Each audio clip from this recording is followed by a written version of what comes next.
Into the weekend review it, and the studio with me at the panel. I'll start by reintroducing them.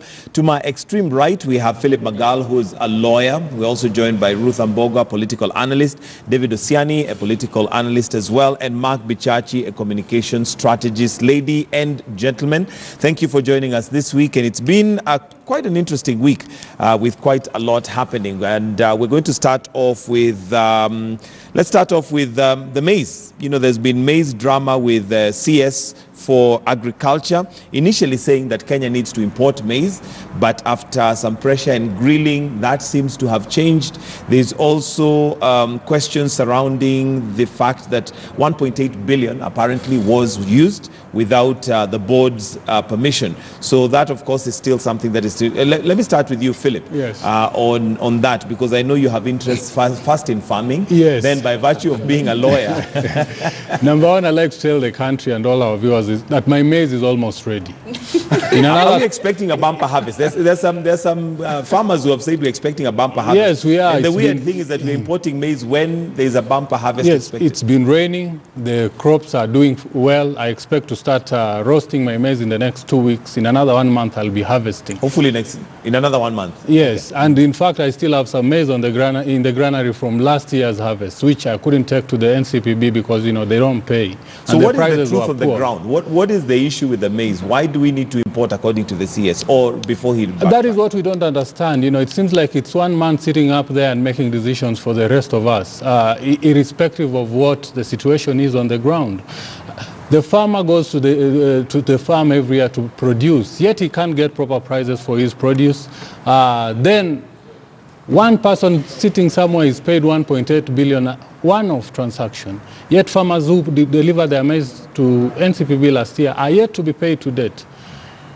Next year we'll have the same problem. Somebody will be complaining that farmers are not producing enough. Somebody will be complaining that, you know, we are not utilizing our farms. How do they expect us to do that if this is the system that is in place? And this is what has been happening through and through. You can remember there's a time we had another kind of the proposed importation of maize, and people brought in so much maize, they were putting them in all the warehouses in this country. And when the time for harvest came, the farmers couldn't find market for their crops. Okay. David Osiani, what do you read into this? I mean, there is a lot that leaves to be desired. One thing I'm concerned about, or many Kenyans are concerned about, is the fact that the CS one time says we need to import. Then after grilling, that seems to change. So one wonders, where did the advice for importation come from? You know, many a time we do not even follow where corruption begins. Corruption begins in the cooking of figures and data in this country. It starts from and commences from the point at which we declare how much maize we consume in this country, how much sugar we consume in this country. Those figures are cooked. So they will undervalue the number or amount that is produced locally. Then they will overestimate the demand so that they have a gap to allow importation.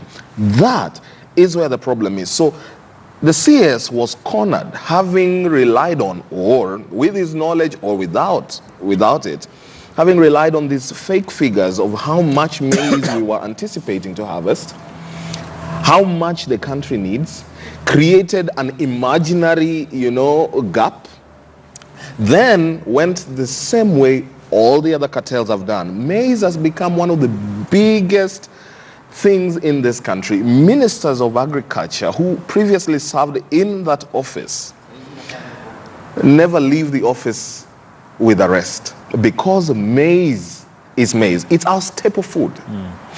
And because it is our staple food, it's very easy to play the games that are played with the data around it, to afford cartels an opportunity to import. Now, I just hope that there will not be a change of tune again. I have heard that we have a bumper harvest. I mean, I'm a subsistence maize farmer. I'm not a big time like Wakili, big time farmer of maize, Wakili. And I just hope that sometimes our leaders can decide to think about the Kenyan. If you're going to pay someone $1 billion or 200 million, I remember last time when the payments were made, one person was asked, where is this farm that you have that can give you this amount of harvest, so that we are able to point at it and you show us how you have done it so magically well so that we can transport that knowledge to Galana Kulalo and do the same magic for ourselves. So it's the usual story of corruption.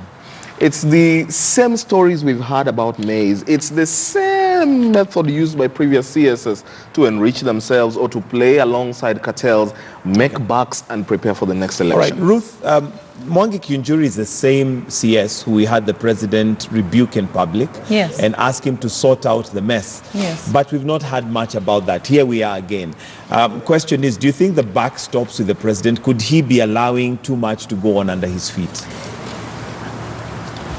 A while back, we had a discussion about how sometime back, I think it was in 2015, when the president came out and, literally suspended cabinet secretaries who had been involved in allegations of corruption and the misuse of public funds.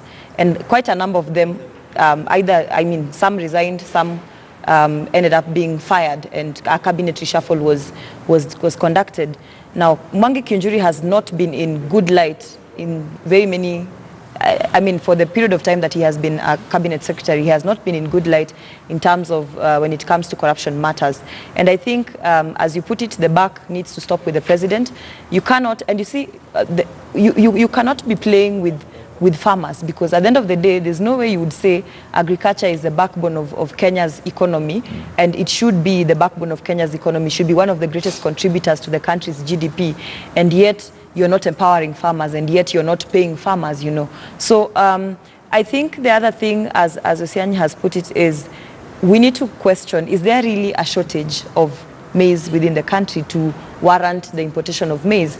And the other question is that these payments that are being made behind, people's back, without any checks, without any controls, are they a conduit for, stifling? Are they a conduit for redirecting funds meant for farmers, for other purposes, or are they conduit for squandering public money? So I think the president needs to act, and act as fast as he can, because you cannot have one cabinet secretary consistently being mentioned in corruption scandals, in allegations of misuse of public funds. And also he seems to be enjoying this space where he can do whatever he wants and politicize. Whenever an issue comes up regarding him, he goes out there and starts politicizing the issue.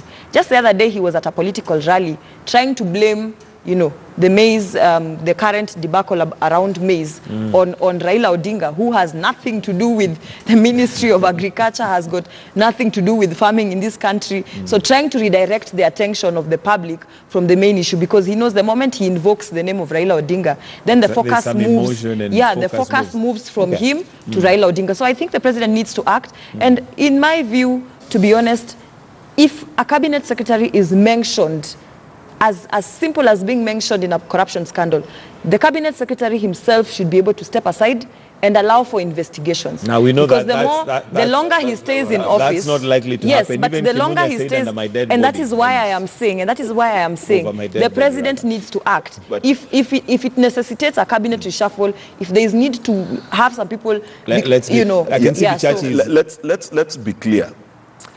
Is there any other cabinet secretary who has been warned in his mother tongue and in English more times by the president? There is none.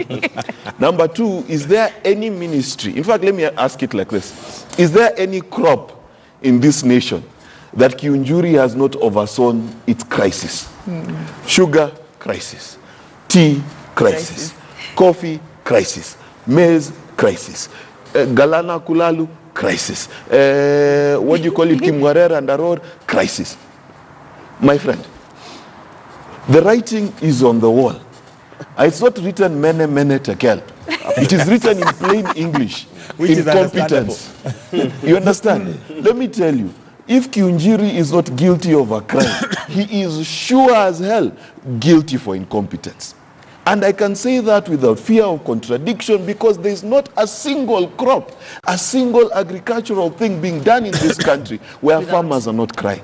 Number two, it is a high crime to buy a single bag of maize when a single farmer in Kenya has even half a bag of maize still left in his granary. It is a high crime. There is no justification under God's green earth that you can tell Kenyans with a smile on your face that you're going to get maize from Comesa, Marite, Mexico, without telling them why there is maize in Okal's, in the good lawyer's granary. Surely. You know, there are some things that we need to remove, the legalese, remove all those statistics that you're talking about, and let's apply common sense. If my daughter has lemonade outside in a stand, how would she feel if I went and bought lemonade in the store? But now question is, easier said than done. That sounds good and it sounds very intellectual, but the question is, why would the president have that information? Because if you have it, then I'm sure he even has more, yes, but not act. Well, you see, here's the thing. Here's the thing. The president is afraid of his own mistakes. And the mistake that he made the other time is he says he fired 4 CSs, and then the DPP and the DCI could not deliver a conviction. And the backlash was on him. Now, let me tell you the truth. Just because you did the right thing once and it failed does not mean you should not do the right thing again. Yeah. You see, like Peter, the president needs to be reminded. You can have fished the whole night, but when the time comes and Jesus comes on the shore and says, cast your net again, Mr. President, don't be afraid to cast your net again. I do not understand why he's playing this game. CSS, Mike, are appointees, yes, of the president. Of the president, yes, serving at the will of the president. The president. He does whims. not even need Yes. proof of whatever it is for him to fire them. Yeah. Administrative action is different from legal action. If you have a feeling that Mwangi Kiunjuri is incompetent, if you think that the CS for Treasury, Rotich, is involved in the recent Aror Kimwerer problem, if you think that Water Minister Chelugui is part of the problem, by just merely thinking that the country does not think of them much higher, then you can have administrative action. You do not need to explain to Kenyans that I am firing them because they were part of Aurora and Kimore. I am firing them principally because Kenyans do not have faith in them, and I, as the one who appointed them, does not have faith in them. Remember, when the Judicial Service Commission thought or felt that Gladys Bosholei had been implicated in corruption in her office as the registrar, they said, we are taking administrative action, we are firing you. You can then go and do whatever you do, go and have legal recourse, go to court, but we will have fired you. The current crop of procurement officers who are at home, fine, they may be earning their salaries, but what do you save Kenyans? You save Kenyans the possibility of them sitting in the office and pilfering billions of shillings. So take your salaries from home. Administrative action. I really wish the president Ruth, and I want to hear from Philip, but Ruth, you see, the inaction by the president in firing or making a decision to deal with Mwangi Kiunjuri also brings to question what kind of protection is he enjoying and from who exactly, who is he serving? Because when somebody is as incompetent as he is, when someone is involved in scandals as he is and still is in office, there also comes a question of who exactly is protecting him and who is he working for and what kind of deals is he doing with whoever is protecting him, because he is not untouchable. Yeah. All right, yes. Philip, maybe just to close on this, there's the legal aspect of it. And we might sit here and make it sound like it's very easy, but at the end of the day, there's also the political angle that maybe that's what keeps him there is a political angle to it, but then I would like to term this second term of President Uhuru Kenyatta's presidency as his golden years. He's not going for re-election, so therefore he's not a hostage to political expediency. We know very well that when he appointed the current cabinet secretaries, he had to take political considerations into account. But right now, there are calls for dissolution of the cabinet. But I call for dissolution on different grounds. Those who are appointed on political considerations, people like Mwangi Kiunjuri who have no background whatsoever in agriculture, should be reconsidered and probably sent home. Because if you have a man who doesn't have a degree in agriculture, who is not a farmer, who doesn't have the farmer's interest at heart. And from even the way he's been working, yes, it just shows incompetence. How do you expect him to deliver? And there are a number of other CSS who've demonstrated the same level of incompetence. We had somebody in the Ministry of Education who would wake up in the morning, say one thing, and go to bed saying another one. And he's been transferred to another ministry and carried her incompetency with her to that particular ministry. I think it is a high time we resolved the cabinet for different reasons, though, not on political expediency, but to deliver. And Uhuru Kenyatta has a legacy to protect. I need us to move on to being a cabinet secretary is about spearheading policy. Yes. If policies that are made are not public-facing, if they are not about citizens, if it is to enrich the cartels, then these people have failed the president, and the president needs to rejig the whole thing. And this is why sometimes I think the president needs a team of much younger, much suave, a lot more focused people who may not have to want to ask for political seats in 2020. Give me 10 seconds. 10 seconds. One of the big four issues for the president is food security. Now, you see, someone must be forced to ask, if you are CS in charge of food security, is depending on Mexicans and Ugandans and Tanzanians on your food security, what are you doing? I guess what we're saying is that the buck stops with the president. He is something he can do, and he hasn't We're done. exporting food security, importing food. All right, I want us to move on to something else. And one of the other things that we've had is that we've had governors marching to the Supreme Court and also senators marching to court to protest or to ask queries. And I'd like us to listen into what they had to say before we move on to the next part of the conversation. Thursday morning, senators made real their threat and marched from Parliament buildings to the Milimani law courts to file a case against their National Assembly counterparts and managed to convince the court to have it under certificate of urgency. We are seeking directions that this matter be heard expeditiously, because as we speak now, the Senate really has no business to transact until this issue is resolved. The petition raises substantial points of law, befitting determination by a bench of not less than 3 judges. I certify the matter as such, pursuant to Article 165(4) of the Constitution. Orengo, while submitting to the court, further argued no money can be drawn from the consolidated fund, besides the president lacking the mandate to sign a warrant of the release of funds. Thus, a political process will be ideal to resolve the standoff. A total of 24 bills have been enacted into law by the National Assembly without the input of the Senate, thus the court duel.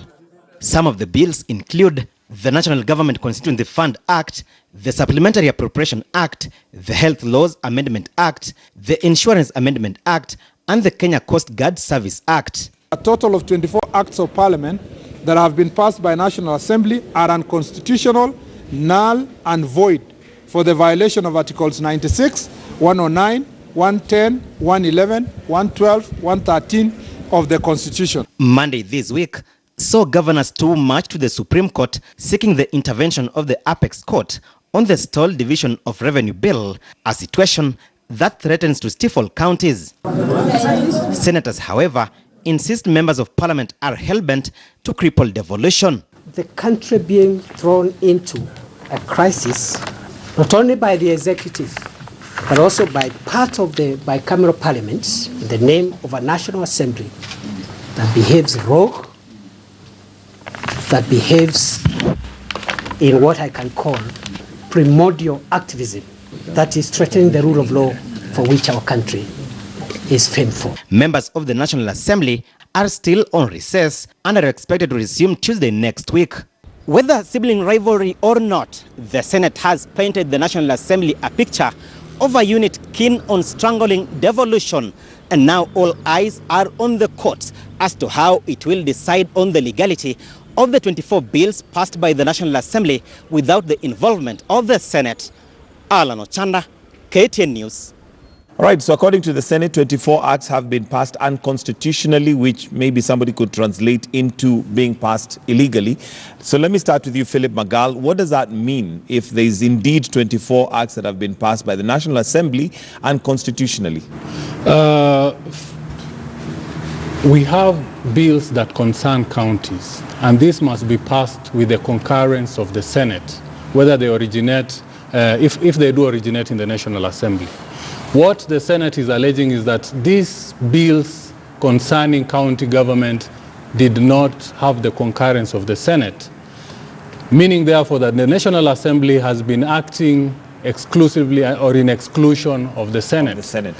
What the law says is that the National Assembly can originate any bill, even those concerning county governments. But when they do so, at first point, they ought to consult, the speakers ought to consult each other, first of all, to determine whether it concerns counties, and if so, whether it is a special bill or not. If it does, then the matter ought to, if it is originated in the National Assembly, if it is passed in the National Assembly, then they ought to seek the concurrence of the Senate. After they have done so, if they fail to get it, then the matter is supposed to be taken to the mediation committee. If the mediation fails, then the matter, the bill is considered to have been rejected. So basically what the Senate is saying is that they are being excluded by the National Assembly. But which then begs the question, where have they been when all these bills are being passed? Number two, we have seen the Speaker of the Senate and the leader of the majority and minority sitting with the president as he ascended to some of these bills. Which then begs the question, where have they been through and through? Have they been sleeping? And the Speaker, National Assembly, has come out clearly and said that he's been consulting the Speaker of the Senate. So I think in these matters, we will see the truth come out. So the question then we need to ask then is who's fooling who? At the end of the day, if they have been participating or have been present, why is this too little too late? There's a number of things. First is the fact that there's a lot of abundant proof that Senate has been sleeping on the job, that the Senate should have been more proactive. By the time 24 laws have been passed, surely, where were you? You know, if we're talking about 2 or 3, okay, and you know these things go through a process. They go through a first reading, a second reading, a third reading. They go through the president for assent, and you are notified that the president is about to assent to this. Have they written to the president to say and to complain? No. In fact, Murkomen was behind the president most recently, only to tweet afterwards. Yeah, so you can imagine the kind of the kind of jokes that they're playing.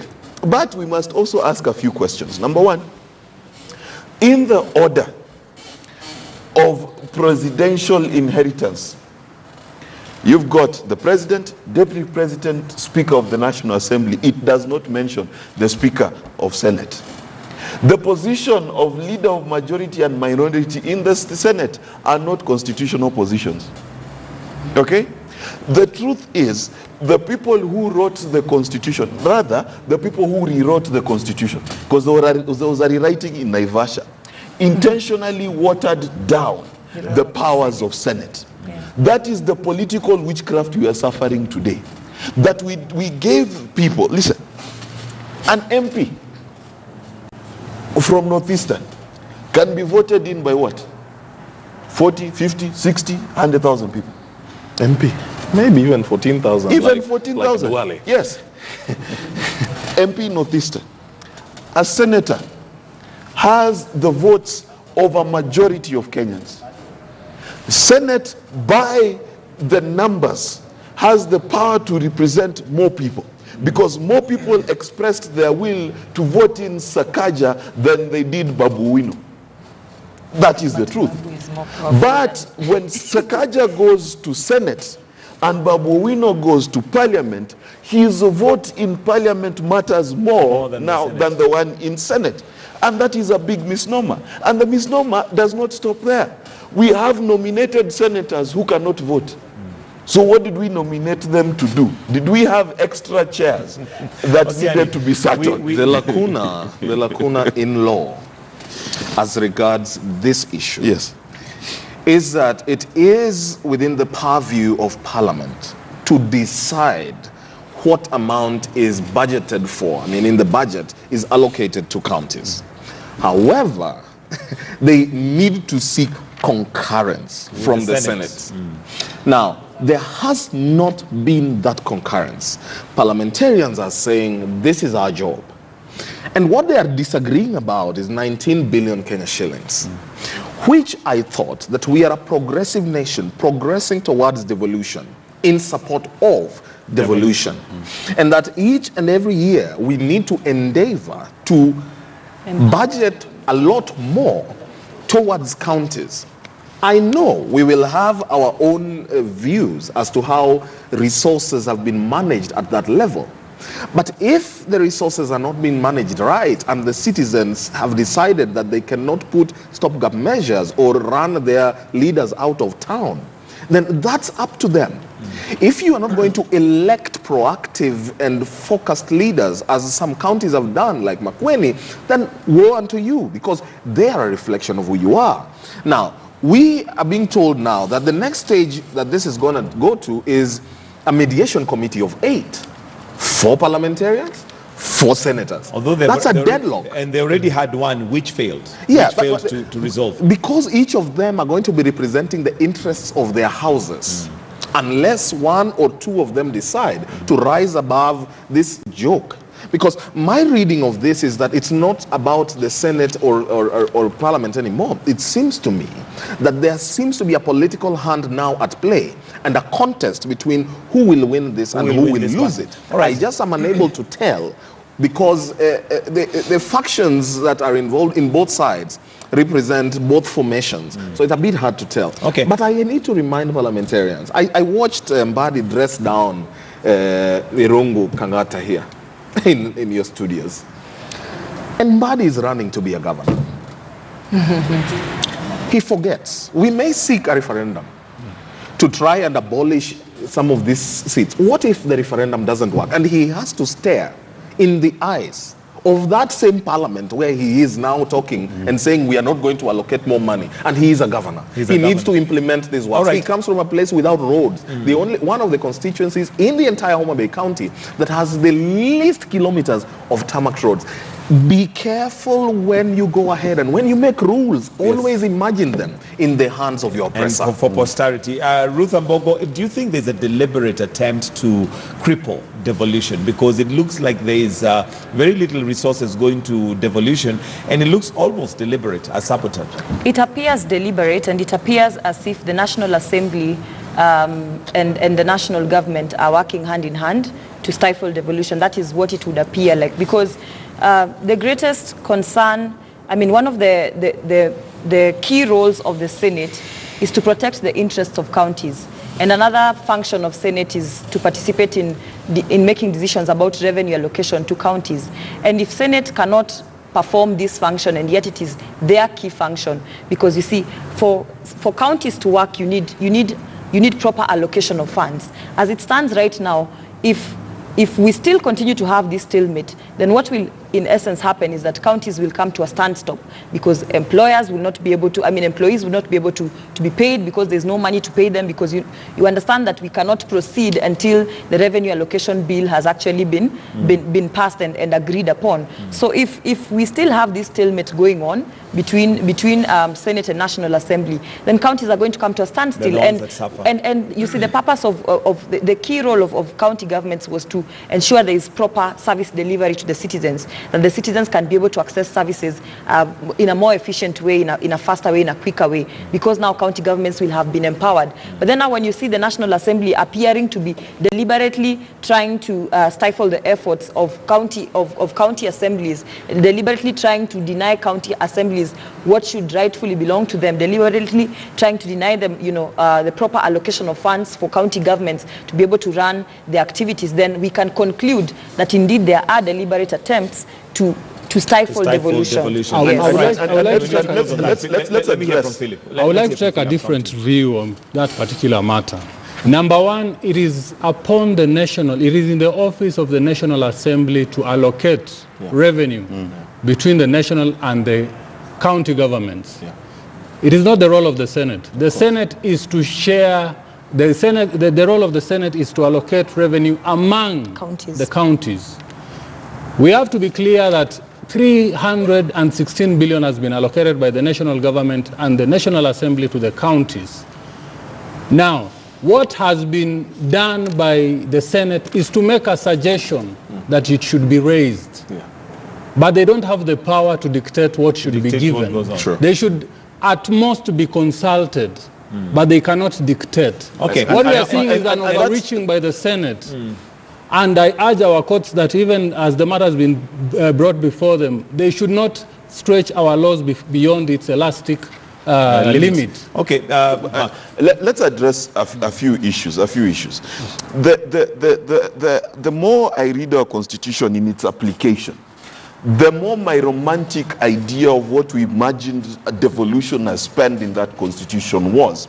Number one, we intentionally made our counties very small, that they would always depend on national government to survive. Then another big mistake we made is we devolved functions without devolving money.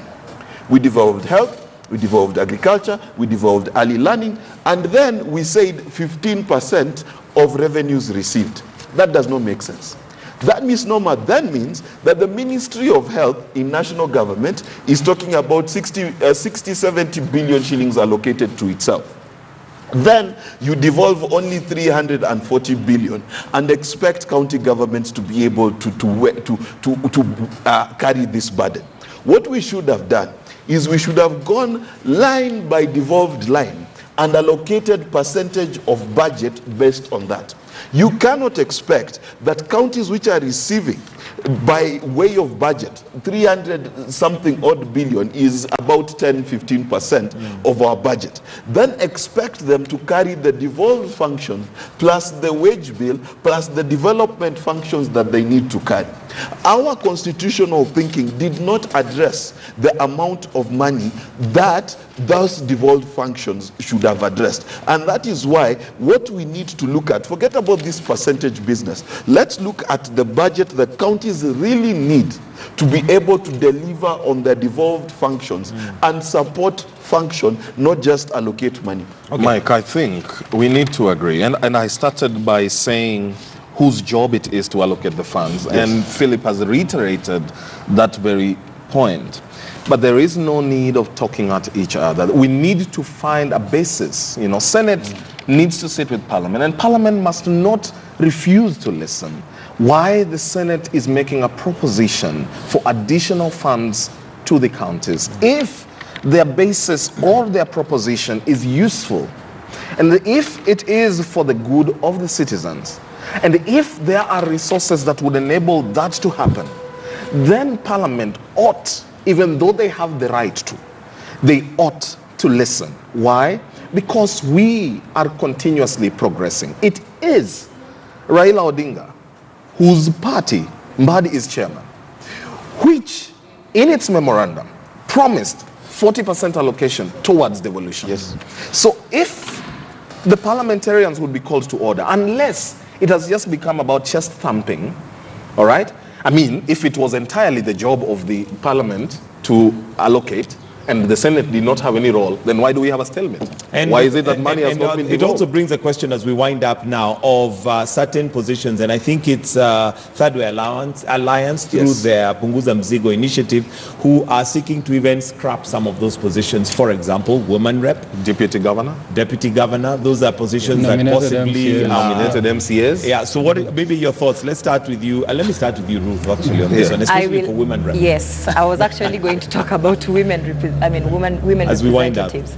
I mean, the purpose of the creation of the role of the woman representative was that for a very long time, women have been marginalized and their interests and issues not taken care of. And the whole essence of having women representatives was that you would have someone who would understand the needs of the women, you know, and the needs of the vulnerable persons within the society that ordinarily people would not take notice of or take care of. That is, you know, the disabled, the persons with disabilities, the youth, the girl child, and be able to champion for this interest. And we have seen women representatives actually coming up with programs that before their roles were enacted, were not there. Programs that have assisted Maybe women in a big just way. in the interest of time, because we're really out of time, do you think it's a position that still is valid, or should it be done? It is valid. It is a valid position. It is what needs to be done is that the women representatives need to be empowered more in terms of being given sufficient funds to be able to run their activities, because you find a lot of women representatives complaining that they do have plans and programs that they would want to initiate, but the problem and the challenge is they are allocated very little funds in the GAF, the GAF fund that they run. So I think the women representatives need to be empowered financially. They need to be empowered financially and also have capacity building to be able to understand their role better and execute it more. All right, Philip, do you think that's a position that's still valid? I would say that so far they have not given a proper account of themselves. We could see that even when they were pushing their own agendas through the House, most were not present. They chose to stay away. If you go back to the constituencies, their presence is actually not being felt. They are part of the corruption that we are witnessing from our leadership. The little fund that is being allocated to them is being mismanaged. Therefore, I think all in all, we ought to look at the capacity of the people to deliver. What our court is proposing is one man, one woman from each and every constituency. Yeah. And that would serve the purpose. Yeah. We would still have female representation in the House. But that said, though, the point I would like to make is that Kenyans should own the constitutional review process. We shouldn't have a few people dictate to us what is important. We can see what is coming out between in the dispute between the National Assembly and the Senate, that what you need is very little change, some fine-tuning here and there to bring and to make this particular constitution deliver for us. All right. Let me say this. The women seat, the women representative seat, was an affirmative action seat. In my estimation, there is no way that we would end up, because it was supposed to hone the skills of and improve the abilities of our women, being that they had complained that the political terrain is almost impossible for them in a very patrimonial system. All right? So I ask myself, why then would we not have, fine, if we may keep it, why not have every woman representative run for one term? When you're done, go and fight with the others. You've gotten your learning stint. You cannot come and be a women rep for 2 terms. Learn from being a women rep, the ropes of politics, throw yourself in. Join Millie Odhiambo, who beat men. Join Aisha Jumwa, who beat men. Join Cecily Mbarire, who's been in the contest. Join Ngilu and Joyce Laboso, who have been there and done it. Join Waiguru, who went against the grain and fought against the men. Listen, this is an affirmative action seat. Good enough. We may keep it, keyword here being may. But if we should decide to keep it, then we need to agree that every woman representative will run for one term. After which, it will not be a women-only affair. Second thing from that Punguza Mzigo thing, I think Ekuru Aukot needs to be appreciated for getting the far he has gotten. It has shown impeccable organization skills. He has also gotten what to me seems like something that will be easily bought by the county assemblies. Earlier, before I got on set, Mark had intimated that the county assemblies will not pass it. Let me tell you, if you're going to tell MCAs that you're going to take CDF from MPs and then you will have ward development funds, all of them are going to pass that bill. Okay. Thirdly, which is most important, is that on 87%, there was an 87% accuracy in the registered voters, Mike. 13% is such a massive number for people who purportedly registered themselves or double registered themselves, or there were discrepancies here and there. And if that is not checked, that is how elections are rigged in a country. The question needs to be from IEBC, where did we lose this 13%, 1.8 million people that were not verifiable? All right, we need your closing comments, and I'll start with you, Mark Bichachi. Your closing comments. It's been a lot we've talked about, but your wrapping thoughts. One of the things that we as a nation must be alive to is that our political class, and let's not call them political class, our leaders have began to act in very selfish ways. We can see that in the Ministry of Agriculture. We can see that in the 19 billion shillings fight between Senate and Parliament. Kenyans need to learn. And I hope the anger that we have now will be carried all the way to 2022. Because we have a way of forgetting our anger the night before the election. Then you remember that I am an Okoth, I'm a Mwangi, I'm a all of those things. And that's the problem with our country. Let us not forget today. Remember, what is today? The 20th of July. All right, Philip, 2019. in 20 seconds, I need your wrapping thoughts. We really need to close up for this segment. What I'd like to say is that the leadership of our parliament need to show us the way. They need to resolve this impasse around division of revenue bill. They ought to agree. Whatever amount it is that they arrive at, they ought to remember that devolution is working and that the people on the ground are feeling it. Yeah. Therefore, they ought to take it into consideration. More importantly, though, is what Mark Bichachi pointed out, and that is that for devolved functions, the funds ought to be devolved. It is a high time the national government loosened its grip on the national purse and released the devolved funds for devolved function so that Kenyans can benefit. After all, it doesn't make sense to save 19 billion, not devolve it, and then it disappears in Aror Kimwarer. He has used his time, but Ruth, you get the last one. We still have a long way to go in terms of resolving gender inequality in this country, and scrapping off the role of women representatives would not serve in any positive way in resolving gender inequality as it stands right now. The fact that the mere fact that a few women representatives have not performed as per our expectation does not give us the permission to now say, now we need to scrap off the role of women representatives. If that was the case, then we should have already scrapped off the role of, we should have scrapped off the office of members of county assemblies. We should have scrapped off members of parliament, because they too are not performing. What needs to be done is we need to have women representatives empowered, given more funds, and basically have themselves taken through capacity building to be able to understand what was the purpose of this office and how do they deliver to the people. And by the way, if we scrap off women representative positions, where would some of us land? We need to serve our people.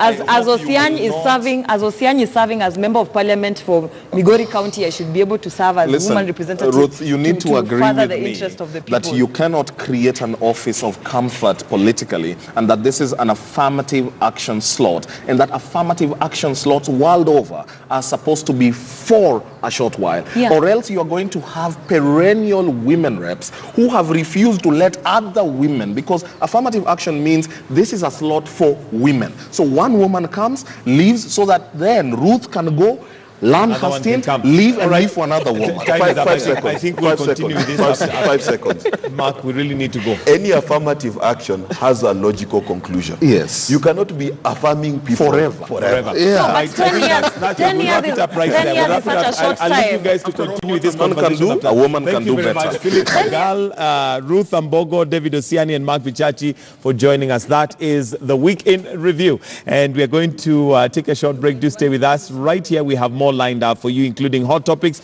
and also our celebrity chat, which will be coming up not too long from now with Vera Sidika. So do stay with us. We are going to be taking a break. We'll be right back.